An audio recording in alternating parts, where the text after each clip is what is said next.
प्रिय विद्यार्थियों, आज हम संविधानवाद की समस्या और उसके समाधान के बारे में विस्तार से उसका वर्णन करेंगे। तो संविधानवाद आधुनिक युग की मांग है। संविधानवाद आधुनिक युग में अपनी उन्नति के शिखर पर पहुंच चुका है, परंतु इसका मतलब यह नहीं कि संविधानवाद का मार्ग बाधाओं से मुक्त है, उसका भविष्य सुरक्षित है। निसंदेह संविधानवाद का भविष्य अंधकार में तो नहीं कह सकते, परंतु कुछ समय से आज के विश्व के राजनीतिक रंगमंच पर इतना उतार चढ़ाव हो रहे हैं कि यदि कभी ऐसा लगता है कि संविधानवाद का भविष्य खतरे में है। समाजवाद, साम्यवाद व निरंकुशतावाद का पंजा जिस प्रकार से विश्व के अनेक भागों में जनता को अपने शिकंजे में जकड़ा जा रहा है, और यह संविधानवाद के लिए अच्छा नहीं है, इसकी स्वास्थ्य के लिए उचित नहीं है। संविधानवाद की सम्मुख कई बाधाएं, समस्याएं, चुनौतियां हैं। जब तक इन समस्याओं का समाधान नहीं होगा, तब तक संविधानवाद का भविष्य सुरक्षित नहीं रह सकता। संविधानवाद की मुख्य समस्याओं और उनके समाधान का वर्णन निम्नलिखित प्रकार से है। पहले तो हम समस्याओं के बारे में अध्ययन करेंगे। नंबर 1, युद्ध। संविधानवाद के मार्ग में सबसे बड़ी विरोधी शक्ति युद्ध है। युद्ध काल में संवैधानिक शासन के शिथिल हो जाने की सीमा भी सदा एक सी नहीं रहती। यद्यपि यह आवश्यक नहीं है कि युद्ध के कारण हर बार हर जगह संवैधानिक शासन नष्ट हो जाए, तथापि यह निश्चित है कि युद्ध से उस पर दबाव पड़ता है और किसी न किसी हद तक वह उसे शिथिल कर देता है। नंबर 2, आंतरिक आपात या आंतरिक संकट। आंतरिक स्तर पर आपातकालीन स्थिति उत्पन्न होने पर संविधानवाद के नष्ट होने या कमजोर होने का भय बना रहता है। अमेरिका में राष्ट्रपति रूजवेल्ट ने आपातकालीन स्थिति का मुकाबला करने के लिए न्यू डील योजना प्रस्तुत की थी और असाधारण शक्तियों का प्रयोग किया था। 1975 में भारत में आपातकालीन स्थिति की उद्घोषणा के परिणाम स्वरूप भारत सरकार ने स्वेच्छाकारी प्रवृत्तियों का इस्तेमाल किया था। इस अवधि में अनेक जनहित विरोधी अधिनियम पारित किए गए और संविधान में भी मनमाने ढंग से संशोधन किए गए। नंबर 3, सामाजिक आर्थिक संकटों का मुकाबला। कभी कभी किसी देश में सामाजिक आर्थिक विभिन्नता को दूर करने के लिए असाधारण शक्तियों का प्रयोग करना पड़ता है। इसके लिए कभी कभी संवैधानिक नियमों और सिद्धांतों की उपेक्षा करनी पड़ती है। अमेरिका की न्यू डील योजना के अंतर्गत कार्यपालिका द्वारा असाधारण शक्तियों का प्रयोग आर्थिक संकट को दूर करने के लिए किया गया था। भारतीय संविधान के अनुच्छेद 360 के अंतर्गत आर्थिक संकट का मुकाबला करने के लिए कार्यपालिका को विशेष अधिकार प्रदान किए गए हैं। नंबर 4, निरंकुशवाद।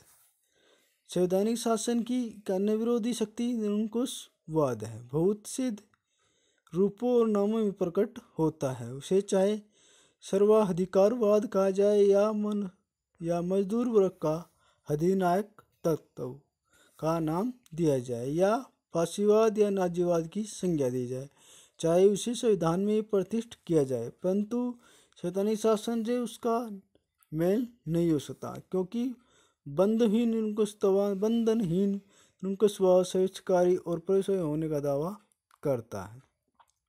नंबर 5, संसद पर अधिक कार्यभार। 5वीं मुख्य बाधा यह है कि आधुनिक संसदीय प्रणाली की केंद्रीय संस्थाओं के पास इतना अधिक कार्यभार है कि जिससे यह उचित रूप से निभा सकते हैं। उनके समक्ष प्रस्तुत नई समस्याएं मुख्यतः आर्थिक है, क्योंकि अधिकांश सामाजिक सुधारवादियों के कार्यक्रमों में राज्य के आर्थिक कार्यों का बहुत अधिक विस्तार किया जाता है। नंबर 6, एकदलीय पद्धति या प्रणाली। लोकतंत्र की सफलता के लिए दल पद्धति आवश्यक है, तो संविधानवाद की रक्षा के लिए 2 राजनीतिक पार्टियों को होना आवश्यक होता है। एकदलीय पद्धति स्वेच्छाचारिता का प्रतीक है। सोवियत रूस, चीन तथा अन्य समाजवादी देशों में एक दलीय राजनीतिक पद्धति के कारण सत्तारूढ़ दल मनमानी करता है।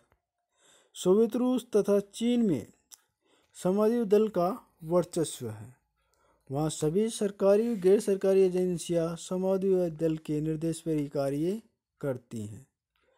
सोम स्टालिन ने कहा था कि सोवियत रूस में पार्टी के आदेश के बिना कोई महत्वपूर्ण निर्णय नहीं लिए जा सकते। स्वतंत्रता प्राप्ति के बाद आज तक भारत में कांग्रेस पार्टी का वर्चस्व रहा, जिसके कारण यह समय समय पर अपनी स्वेच्छाचारिता का परिचय देती रहती है। नंबर 7, समाजवाद और अंतर्राष्ट्रीयवाद। संविधानवाद के लिए समाजवाद और अंतर्राष्ट्रीयवाद में भी कभी कभी समस्या के रूप में उपस्थित होते हैं। या तो आज के विचारकों का मत है कि समाजवाद और अंतर्राष्ट्रीयवाद से संविधान को कोई खतरा नहीं है, परंतु कभी कभी इसके कारण संविधानवाद का विकास अवरोध दिखाई देता पाया गया है। नंबर 8, स्वतंत्रताओं का दुरुपयोग। संविधानवाद में नागरिकों के महत्वपूर्ण स्वतंत्रता प्रदान की जाती है, परंतु नागरिकों के द्वारा इन स्वतंत्रताओं का दुरुपयोग किया जाता है।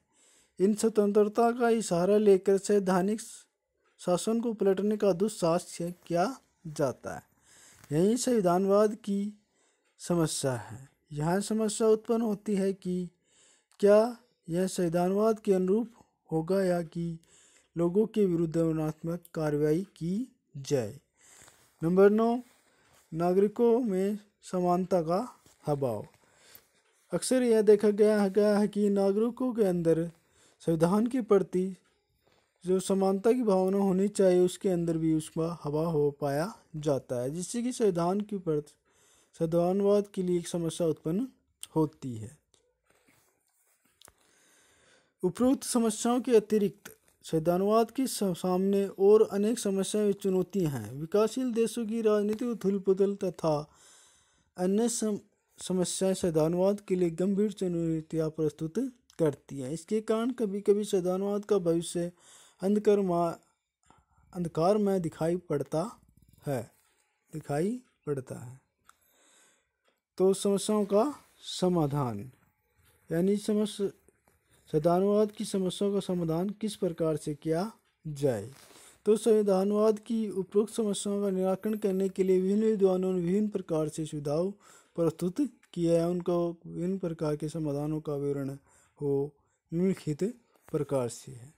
नंबर 1, आत्मनिर्णय का अधिकार। संविधानवाद की समस्या को सुलझाने के लिए सर्वप्रथम आत्मनिर्णय की व्यवस्था होनी चाहिए, अर्थात संविधानवाद को राष्ट्रीय स्तर पर आत्मनिर्णय लेने के लिए मान्यता देनी चाहिए। इसके अभाव में राज्य में विद्रोह की स्थिति उत्पन्न हो सकती है और राज्य का बंटवारा भी हो सकता है। बांग्लादेश की स्थापना होना इसका एक ज्वलंत उदाहरण है। यहाँ यह भी उल्लेखनीय है कि कई बार आत्मनिर्णय के सिद्धांत को मान्यता देना भी काफ़ी नहीं होता, क्योंकि आत्मनिर्णय का सहारा लेकर कुछ छोटे छोटे राष्ट्रीय समूह पृथकवादी आंदोलन चलाकर राष्ट्रीय एकता को कमज़ोर बना देते हैं। पंजाब में अकाली दल, मिजोरम फ्रंट आदि आंदोलन पृथकवादी आंदोलन के उदाहरण हैं। नंबर 2, जनता के हितों की सुरक्षा। यह तो निश्चित ही संविधानवाद का आधार जनता को प्रभुसत्ता देना होता है। इसी प्रकार संविधानवाद का मुख्य उद्देश्य जनता के हितों की सुरक्षा करना है। इसी उद्देश्य हेतु संविधानवाद का निर्माण हुआ है। नंबर 3, लोकतांत्रिक पद्धति। संविधानवाद की समस्या के निदान के लिए एक और सुझाव यह है कि राज्य में लोकतांत्रिक पद्धति को अपनाया जाना चाहिए, मॉडल को अपनाया जाना चाहिए। संविधानवाद की पोषण व विकास के लिए आवश्यक है कि राजनीतिक संगठन के अंतर्गत लोकतांत्रिक मॉडल को अपनाया जाना चाहिए। संविधान में इसके लिए पर्याप्त व्यवस्था की जानी चाहिए। जितना अधिक लोकतांत्रिक तत्वों को इसमें शामिल किया जाएगा, सर्वाधिकारवाद का भय उतना ही कम होगा। यह आवश्यक है कि लोगों को विश्वास दिलाया जाए कि राज्य के महत्वपूर्ण निर्णय लेने में प्रत्यक्ष व परोक्ष रूप से सहभागी हैं।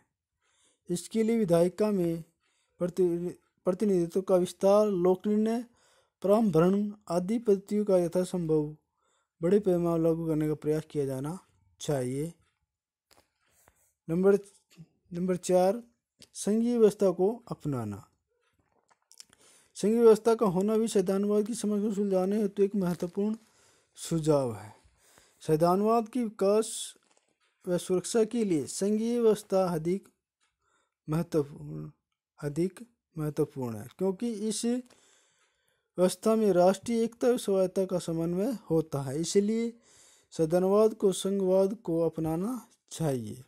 यहाँ उल्लेखनीय है कि जहाँ एकात्मक शासन व्यवस्था स्थित है, वहाँ पर शक्तियों के विकेंद्रीकरण से भी संविधानवाद को सुरक्षित किया रखा जा सकता है। नंबर 5, अंतर्राष्ट्रीयवाद। यह संविधानवाद के हित में है कि अंतर्राष्ट्रीयवाद के मुख्य सिद्धांतों को अपने आप में समाहित करना या उसके समुचित ढंग से समायोजन करे। आज कई देशों ने अपने संविधान में अंतर्राष्ट्रीयवाद के तत्वों को मान्यता दी है। जापान के संविधान में युद्ध को त्यागने के संबंध में स्पष्ट प्रावधान किया गया है। भारतीय संविधान के अनुच्छेद के 4 अध्याय के अंतर्गत अंतर्राष्ट्रीय विधि के प्रति सम्मान, अंतर्राष्ट्रीय शांति व सद्भाव तथा अंतर्राष्ट्रीय विवादों के शांतिपूर्ण ढंग से निपटारे के लिए उचित व्यवस्था की गई है। नंबर 6, नागरिकों में विश्वास पैदा करना। संविधानवाद की समस्या का एक अन्य समाधान जनता के विश्वास पैदा करना है। नागरिकों को यह विश्वास दिलाना चाहिए वे अपने राजनीतिक भाग्य के अंतिम नेता स्वयं हैं। प्रभुसत्ता को इस प्रकार से प्रयुक्त करना चाहिए कि नागरिकों के अधिकारों का हनन न हो। नागरिकों में विश्वास पैदा करने के लिए राज्य के अवयवों को इस प्रकार से गठित करना है जिससे सुनिश्चित हो सके कि वे संगठन जनता के लिए हैं। तब वे इन संगठनों को सफल बनाने के लिए वे उन्हें सुरक्षित रखने के लिए भरपूर प्रयत्न करेंगे। इस प्रकार की राजनीतिक भागीदारी निश्चित रूप से लोगों में संविधानवाद के प्रति विश्वास पैदा करेगी। नंबर 7, संशोधन प्रक्रिया। संविधानवाद की समस्या का निराकरण के लिए या उनके समाधान के संबंध में 2 बातों पर कठोर रूप से बल देने की आवश्यकता है। प्रथम, संविधानवाद के प्रवर्तकों को इस बात पर ध्यान देना होगा कि सर्वाधिकारी तत्वों को रोकने के लिए हर संभव प्रयास किए जाएं। इसके लिए आवश्यक है कि आर्थिक व सामाजिक लोकतंत्र के प्रति प्रतिमानों को सुसंगठित व सशक्त बनाया जाए। द्वितीय, इस बात पर भी ध्यान देना होगा कि संविधान में संशोधन की उचित व्यवस्था की जाए जिससे कि सामाजिक आर्थिक स्थितियों में परिवर्तन के साथ साथ संविधान में भी आसानी से संशोधन हो सके। यदि संविधान कठोरता और जटिलता का शिकार हो जाता है तो विद्रोह की अग्नि भड़केगी और यह संविधानवाद के लिए खतरा बन जाएगी। निष्कर्ष रूप में हम यही कह सकते हैं कि यदि राष्ट्रीय लोकतांत्रिक संवाद को जीवित रखना है तो हमें यह स्वीकार करने के लिए तैयार रहना चाहिए कि लोकतंत्र के अनेक रूप हो सकते हैं और उसके आदर्श रूप को पाने के लिए कदाचित बहुत से अधिक प्रयोग की आवश्यकता है। राष्ट्रवाद के अच्छे बुरे दोनों पहलू हैं और उसकी बुराइयों को त्याग करना संभव होना चाहिए जिससे सीमित राष्ट्रीय राज्य के माध्यम से मानव समुदाय को लाभ प्रदान करने की उसकी शक्ति को किसी प्रकार से कम किए बिना स्थायी अंतर्राष्ट्रीय शांति प्राप्त की जा सके। Okay, complete. यह लेसन आज का कंप्लीट हो गया आपका। ओके, धन्यवाद।